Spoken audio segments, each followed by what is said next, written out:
प्रधानमंत्री नरेंद्र मोदी 3 दिवसीय अमेरिका के सफल दौरे के बाद मिस्र के लिए रवाना। प्रधानमंत्री मिस्र की 2 दिवसीय राजकीय यात्रा के दौरान राष्ट्रपति अल सीसी से करेंगे मुलाकात। अमेरिका के वाशिंगटन डीसी में प्रधानमंत्री नरेंद्र मोदी ने भारतीय समुदाय को किया संबोधित। Make in India, make for the world को मिलेगी ताकत। कई कंपनियों ने भारत में निवेश की घोषणा की। मोदी सरकार की 9 साल की उपलब्धियों को जन जन तक पहुंचाने के उद्देश्य के अंतर्गत पानीपत में आयोजित गौरवशाली भारत रैली में केंद्रीय सूचना एवं प्रसारण मंत्री अनुराग सिंह ठाकुर हुए शामिल। और मुख्यमंत्री मनोहर लाल ने प्रदेश के अंत्योदय परिवारों के बिजली संबंधी विवादों के निपटान के लिए लिया बड़ा निर्णय। डिफाल्टर और बिजली के कनेक्शन कटे परिवारों पर नहीं लगेगा कोई जुर्माना। नमस्कार, मैं भूपेंद्र सिंह मलिक। अब समाचार विस्तार से। प्रधानमंत्री नरेंद्र मोदी अमेरिका के 3 दिवसीय सफल दौरे के बाद मिस्र के लिए रवाना हो गए हैं। प्रधानमंत्री मिस्र की 2 दिवसीय राजकीय यात्रा के दौरान राष्ट्रपति अब्देल फतेह अल सीसी से मुलाकात करेंगे। इस दौरान दोनों देशों के संबंधों को मजबूत बनाने और कारोबार एवं आर्थिक क्षेत्रों में नए सहयोग बढ़ाने पर चर्चा होगी। प्रधानमंत्री नरेंद्र मोदी हेलियोपोलिस शहीद स्मारक पर जाकर प्रथम विश्व युद्ध में शहीद हुए भारतीय सैनिकों को श्रद्धांजलि भी देंगे। इससे पहले प्रधानमंत्री नरेंद्र मोदी ने अमेरिका के वाशिंगटन डीसी स्थित रीगन सेंटर में प्रवासी भारतीय कार्यक्रम में शिरकत की। उन्होंने अमेरिका के विकास में भारतीय मूल के नागरिकों की ईमानदार मेहनत की सराहना की।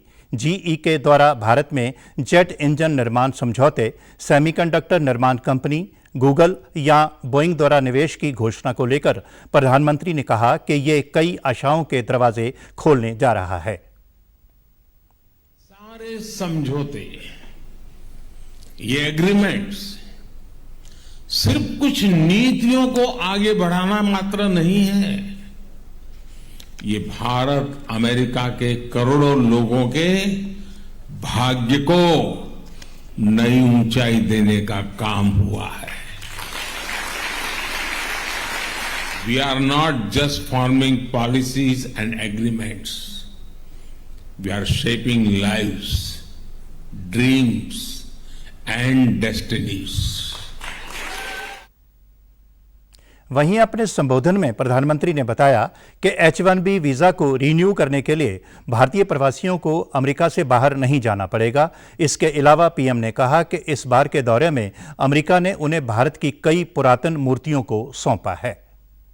वीजा के रिन्यू को लेकर भी लंबे अरसे से एक डिमांड थी। अब ये निर्णय लिया गया है कि H-1B वीजा को रिन्यू करने के लिए आपको अमेरिका से बाहर नहीं जाना पड़ेगा। पिछली बार अमेरिका आया था तब भी भारत को बहुत सी पुरानी ऐतिहासिक वस्तुएं लौटाई गई थी। और आजकल दुनिया में मैं जहां भी जाता हूं ना, तो उनको लगता है ये सही व्यक्ति है। ये दिखाता है कि भारत अमेरिका के बीच रिश्ता सिर्फ व्यापारिक ही नहीं बल्कि भावनात्मक रूप से भी मजबूत हो रहा है। और वहीं प्रधानमंत्री नरेंद्र मोदी ने अमेरिका इंडिया पार्टनरशिप फोरम द्वारा आयोजित एक कार्यक्रम में शिरकत की, जिसमें अमेरिका के विदेश मंत्री एंटनी ब्लिंकन ने भी हिस्सा लिया। उन्होंने प्रधानमंत्री मोदी की अमेरिका यात्रा को ऐतिहासिक करार दिया। साथ ही दोनों देशों के बीच बढ़ती साझेदारी की प्रशंसा की। USISPF का मुख्य उद्देश्य अमेरिका और भारत के बीच द्विपक्षीय एवं रणनीतिक साझेदारी को मजबूत करना है। भारत और अमेरिका के बीच रक्षा सहयोग को प्रधानमंत्री ने एक नई ऊंचाई बताते हुए कहा कि दोनों देशों की साझेदारी नागरिकों के हित में है।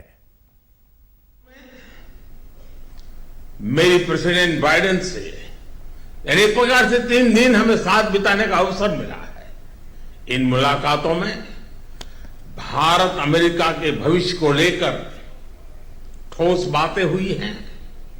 हमने एक स्पष्ट रणनीति पर चलना तय किया है। आज व्हाइट हाउस में हुआ टेक्नोलॉजी हैंडशेक भी दोनों देशों की कंपनियों को, बिजनेस को, मैन्युफैक्चरर्स को, इनोवेटर्स को सीधा संदेश है, दिस इज द मोमेंट।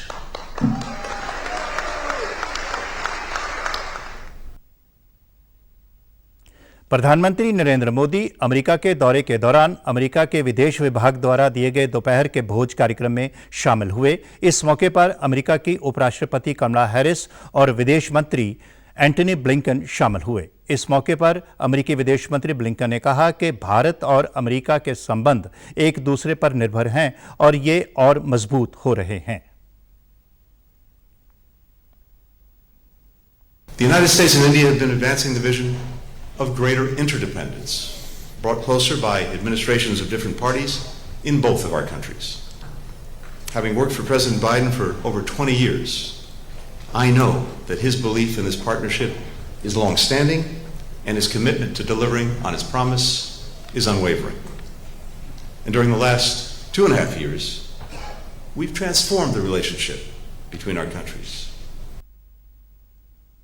और वहीं अमेरिकी उपराष्ट्रपति कमला हैरिस ने कहा कि भारत का प्रभाव पूरी दुनिया पर दिखाई दे रहा है। Indeed, as I travel the world as Vice President, I have seen India's global impact firsthand. In Southeast Asia, Indian-made vaccines have saved lives and livelihoods. On the continent of Africa, India's long-standing partnerships support prosperity and security. And throughout the Indo-Pacific.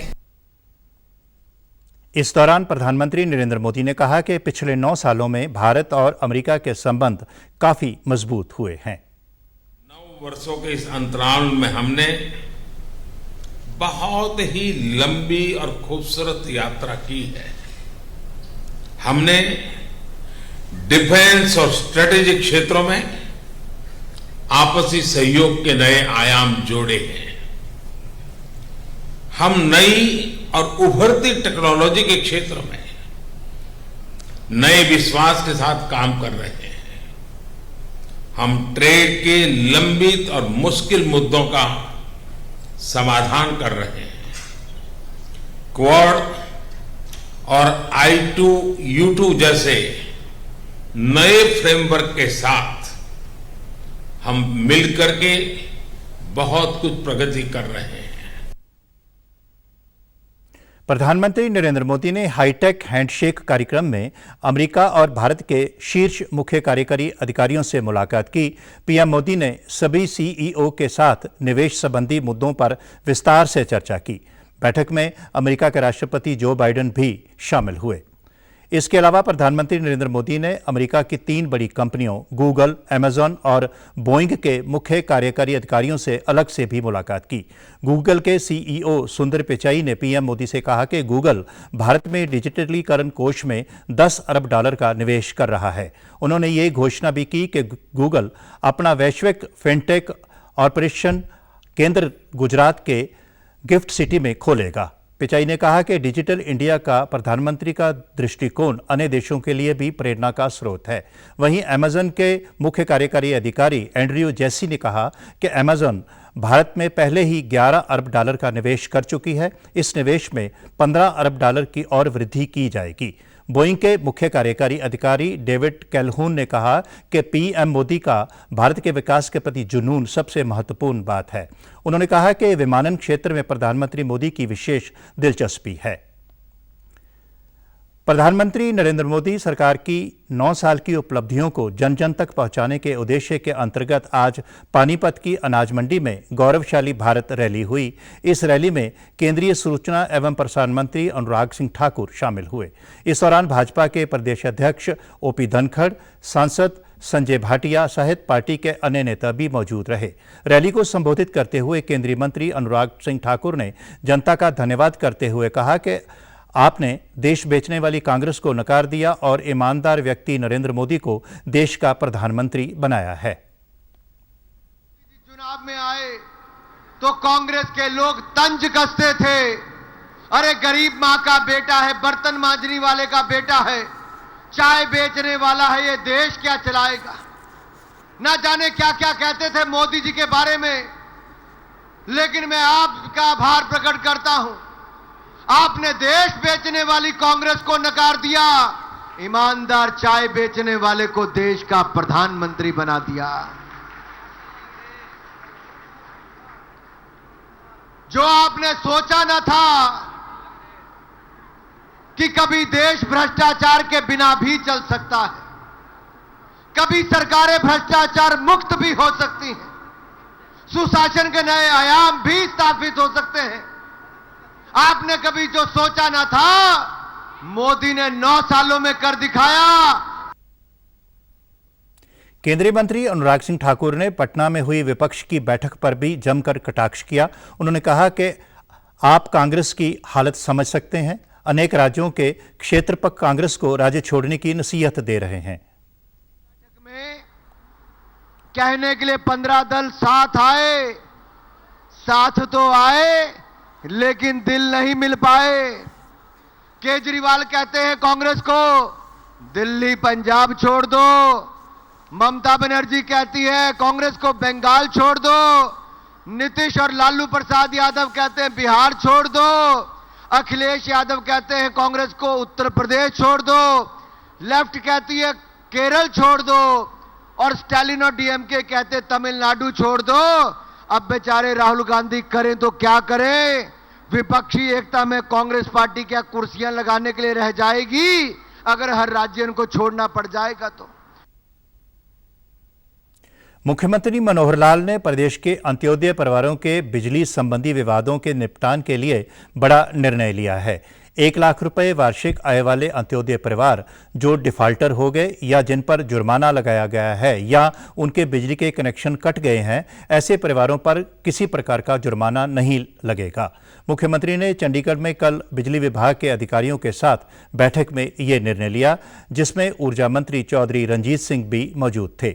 CM ने कहा कि default राशि चाहे कितनी भी हो, ऐसे उपभोक्ताओं को केवल 1 साल के औसतन बिल से अधिक राशि का भुगतान नहीं करना होगा। इसके अलावा अनियमित कॉलोनियों में भी बिजली कनेक्शन देने का निर्णय लिया गया है। यदि कोई किसान बड़ी मोटर लगाना चाहता है तो उसे अब स्वैच्छिक लोड घोषित करना होगा, जिसके बाद लोड को बढ़ा दिया जाएगा। उन्होंने कहा कि नए कनेक्शन जारी करने के लिए कॉल सेंटर या हेल्पलाइन नंबर की व्यवस्था की जाएगी। मुख्यमंत्री मनोहर लाल ने कल चंडीगढ़ में हरियाणा परिवार पहचान प्राधिकरण की 5वीं बैठक की अध्यक्षता की। बैठक के बाद एक प्रेस वार्ता में मुख्यमंत्री ने कहा कि परिवार पहचान पत्र के तहत आय सत्यापन से संबंधित प्राप्त नागरिकों की शिकायतों का आगामी 2 माह में निपटान किया जाएगा। इसके लिए अतिरिक्त जिला उपायुक्तों को ओवरराइडिंग पावर दी गई है कि वे दस्तावेजों के आधार पर आय को सत्यापित करके पीपीपी में दर्ज आय को अपडेट कर सकते हैं। राज्य में अब तक 67 लाख से अधिक परिवार पीपीपी के साथ पंजीकृत हैं और सत्यापन, सुधार मॉड्यूल, शिकायत निवारण आदि की प्रक्रिया को आसान बनाने के लिए विभिन्न विकल्प बनाए गए हैं ताकि आवेदक को सरकारी योजनाओं का लाभ लेने में कोई असुविधा ना हो। मुख्यमंत्री ने बताया कि पीपीपी से संबंधित अभी 8,64,000 शिकायतें प्राप्त हुई हैं, जिनमें से 8,18,000 से अधिक शिकायतों का निपटान किया जा चुका है। इसके अलावा अधिकारियों को निर्देश दिए गए हैं कि शिकायतकर्ता से फीडबैक लिया जाए कि वे शिकायतों के समाधान से कितना संतुष्ट है। इसी प्रकार की ग्रीवेंस अपने परिवार पहचान पत्र को ठीक कराने के लिए, मानो कोई एड्रेस गलत है, टेलीफोन नंबर गलत है, कहीं नाम की गलती है, कुछ और है, ये ग्रीवेंसेस भी अभी तक 8,64,000 ग्रीवेंसेस आई थी, जिसमें से 8,18,000 ये ठीक कर दी गई हैं और बाकी जो बची हैं लगभग 46,000, इनको भी अगले इस 2 महीने में इसको भी ठीक कर दिया जाएगा ताकि कोई ग्रीवेंस किसी को इस प्रकार की न रहे। फिर भी एक रेगुलर सिस्टम, कोई भी अपडेशन है, कोई चीज़ उसमें कम ज़्यादा करनी है, उसको रेगुलर तरीके से एडीसी की अध्यक्षता में वो सब कमेटियां लगातार इसको करती रहेंगी। सेटिस्फेक्शन ग्राहक की है कि नहीं, यानी कस्टमर कहूँगा जो कंप्लेनेंट है उसकी ग्रीवेंस की सेटिस्फेक्शन हुई है कि नहीं हुई है, इसके लिए कॉल सेंटर भी बनाने के लिए मैंने कहा है कि कॉल सेंटर बनाया जाए ताकि कोई भी कंप्लेंट करता है उसकी ग्रीवेंस को रिजॉल्व करने के लिए डिपार्टमेंट तो करता है, लेकिन उसकी सेटिस्फेक्शन है कि नहीं है उसको भी शुरू कर दिया जाएगा।